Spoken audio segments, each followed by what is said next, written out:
जय गुरु जी। शुक्राना गुरु जी, सारी संगत को जय गुरु जी। ये मेरा एक शुक्राना सत्संग है। बहुत दिनों से मैं कोशिश कर रही थी कि गुरु महाराज का एक शुक्राना सत्संग शेयर करूं, लेकिन वो कहते हैं ना कि गुरु महाराज की कृपा के बिना पत्ता ही नहीं हिलता। तो सत्संग तो बहुत बड़ी चीज है, कैसे कर सकते हैं हम उनकी रजा के बिना। गुरु महाराज की वड्याई कैसे बख्यान करूं, शब्द ही नहीं है मेरे पास। बहुत कृपा है गुरु महाराज की मेरे परिवार के ऊपर। बस मेरी परीक्षा बहुत ले रहे हैं मेरे गुरु महाराज जी। अब जैसी उनकी मर्जी, जैसे वो रखेंगे वैसे मेरे को रहना है। अभी थोड़े दिन पहले ना गुरु महाराज जी के मेरे पास मैसेज आ रहे थे मेरे बेटे को लेकर कि तेरे बेटे के ऊपर कष्ट आने वाला है, कष्ट आने वाला है। तो मैंने ना वो सारे सत्संग जब भी सुनती ना तो दिमाग में एक ही बात आती कि मैं सारा दिन पागलों की तरह सत्संग सुनती रहती हूँ ना, तो दिमाग में नेगेटिविटी हावी हो रही है। ऐसा कुछ नहीं होने वाला, ये सत्संग मेरे लिए नहीं होगा। पर मैं गलत थी। मैं सारी संगत को ये बात बोलना चाहती हूँ कि अगर हमारे फोन पर ऐसे कोई मैसेज आ रहे हैं अचानक से हमारे सामने, तो उनको सच मान लेना चाहिए। मेरी बहुत बड़ी बेवकूफी थी।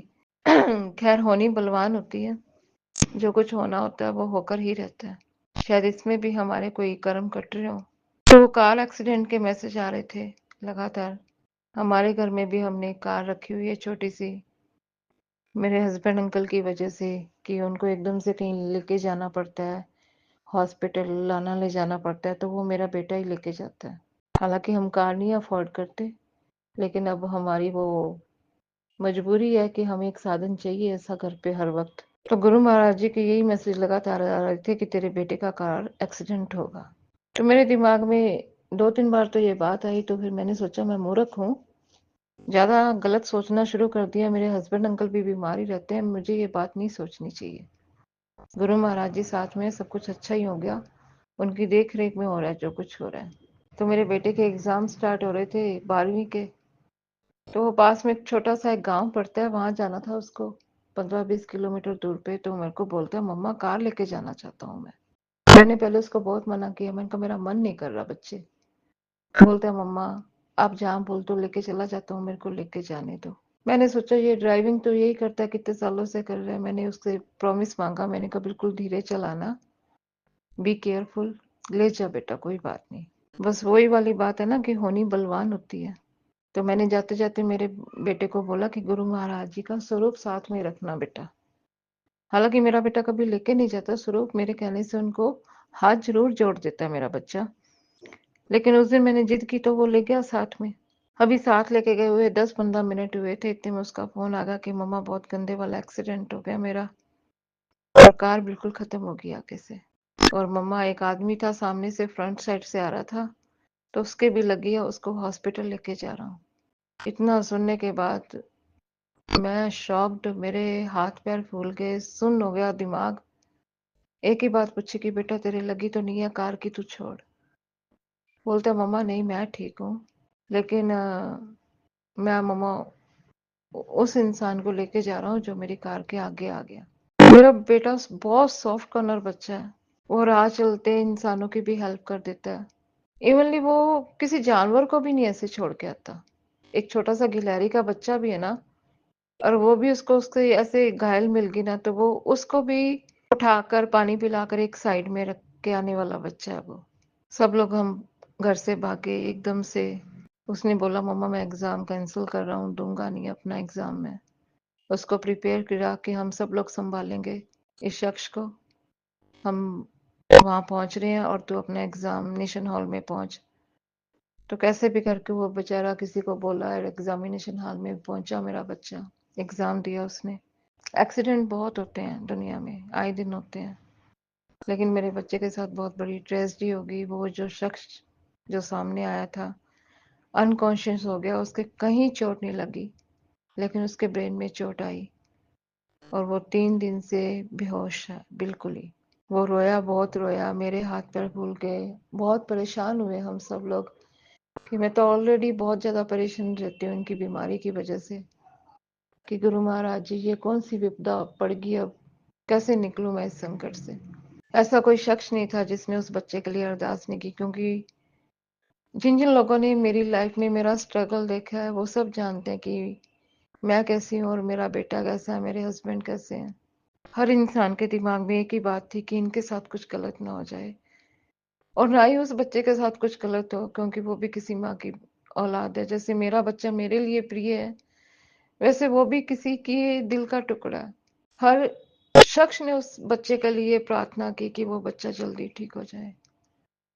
और गुरु महाराज जी के बार बार मैसेज आ रहे थे कि बेटा 6 दिन अभी तेरे ऊपर भारी हैं, वो बच्चा ठीक होने में टाइम लगेगा।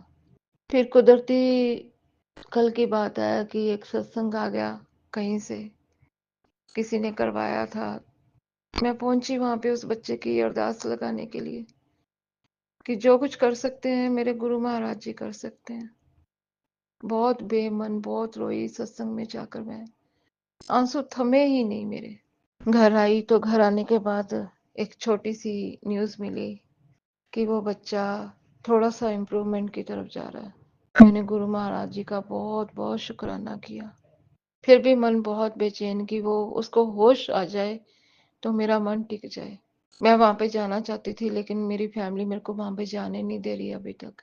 फिर रात को सोते वक्त मैंने गुरु महाराज जी को अरदास लगाई कि गुरु महाराज जी मैं नहीं जा सकती, आप पहुंचो उस बच्चे के पास और उसको जीवन दान देकर आओ, उसको बिल्कुल ठीक कर दो मेरे गुरु महाराज जी आप। और सत्संगत जी, मेरे गुरु महाराज की वड्याई बहुत अपरंपार है, बहुत ज्यादा। कहते लेट नाइट उस बच्चे को होश आ गया। सब मेरे गुरु पा की कृपा है, सब सब सब। तो शुक्राना मेरे गुरु जी का, लख लख बार शुक्राना, बारंबार शुक्राना, कोटि कोटि शुक्राना, दिल से शुक्राना। पता नहीं किसके कर्म माड़े थे, किसका कष्ट निकाला मेरे गुरु पा ने। बस जो भी है, बस वो बच्चा बिल्कुल ठीक हो जाए और अपने घर पे चला जाए। फिर से मैं गुरु पा का शुक्राना सत्संग करूंगी एक बार फिर से। तो बस सारी संगत को हाथ जोड़कर यही एक विनती है कि आपके पास अगर आप सत्संग सुनते हो और आपके पास एकदम से कोई मैसेज आना स्टार्ट हो जाता है, उसको इग्नोर मत करो, उसको सच में मान के चलो कि वो हमें गुरुजी इंडिकेट कर रहे हैं, पहले से इंडिकेट कर रहे हैं। खैर मेरी मूर्खता, या हो सकता है कि अब वो जो होना था वो होके ही रहना था, पर गुरु महाराज जी ने सब कुछ सही कर रहे हैं। और मेरे को पता है वो लड़का बिल्कुल ठीक हो जाएगा, अपनी फैमिली में चला जाएगा, अपने घर पे पहुंचेगा। पूरा पूरा यकीन है मेरे गुरु महाराज पे। ये घर गुरु महाराज जी का है, मैं उनकी बेटी हूँ, वो उनका नाती है मेरा बेटा। मेरे हस्बैंड अंकल को भी वही देख रहे हैं, वो ही देखेंगे सब कुछ आगे चलकर। तो शुक्राना शुक्राना शुक्राना, लख लख बार शुक्राना, कोटि कोटि बार शुक्राना। जय गुरु जी। शुक्राना गुरु जी, सारी संगत को जय गुरु जी। ओम नमः शिवाय। शिव जी सदा सहाय। ओम नमः शिवाय। गुरु जी सदा सहाय। ये मंत्र जाप जिसने कर लिया, जिसके साथ गुरु जी महाराज हैं, उसका कोई बाल ही नहीं बांका कर सकता। तो लख लख बार शुक्राना, बारंबार शुक्राना, तहे दिलो शुक्राना। शुक्राना शुक्राना शुक्राना, कोटि कोटि शुक्राना मेरे गुरु का। जय गुरु जी, सारी संगत को जय गुरु जी। शुक्राना गुरु जी। यहीं पे मैं अपने सत्संग का विराम देती हूँ। फिर से दोबारा शुक्राना सत्संग शेयर करूंगी जब मेरे गुरु महाराज जी का हुक्म होगा। लव यू गुरु जी। जय गुरु जी संगत जी। संगत जी, अगर आप भी अपना सत्संग संगत परिवार के साथ साझा करना चाहते हैं तो डिस्क्रिप्शन में दिए व्हाट्सएप नंबर पर लिखकर या अपनी आवाज में रिकॉर्ड कर कर हमें भेज सकते हैं। संगत जी, जब भी आप सत्संग लिखकर भेजें तो साफ साफ अक्षरों में लिखें, और जब भी आप वॉइस रिकॉर्ड कर कर भेजें तो किसी शांत जगह पर रिकॉर्ड करें। संगत जी, आपसे एक विनती है कि सत्संग वीडियो को आगे जरूर शेयर करें ताकि ज्यादा से ज्यादा संगत परिवार को गुरु जी की ब्लेसिंग मिल सके। ओम नमः शिवाय। शिव जी सदा सहाय। ओम नमः शिवाय। गुरु जी सदा सहाय।